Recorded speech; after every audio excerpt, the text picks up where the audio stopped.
शरद पवारांनी केंद्र सरकारवरही निशाणा साधलेला आहे। ज्यांच्या हातात देशाची सत्ता आहे त्यांना बळीराजाबाबत प्रेम नाही, अशा शब्दांत शरद पवारांनी केंद्र सरकारवर टीका केली। खेड तालुक्यात सर्वाधिक निर्यातीचा कांदा पिकतो, निर्यात बंदी तर केली, मात्र त्याला चांगली किंमत द्यायची जबाबदारी ज्यांची आहे ते त्याकडे ढुंकूनही पाहत नाही, असा आरोप शरद पवारांनी केला।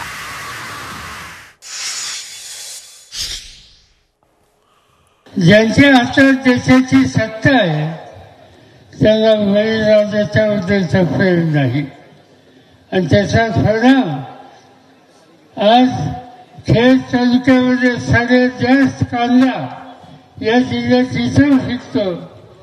कष्टाने हा कांदा पिकवला, निर्यात ठीक आहे, पण त्याला चांगली किंमत द्यायची जबाबदारी ज्यांची आहे ते त्याच्याकडे झुकून वागायला तयार नाही।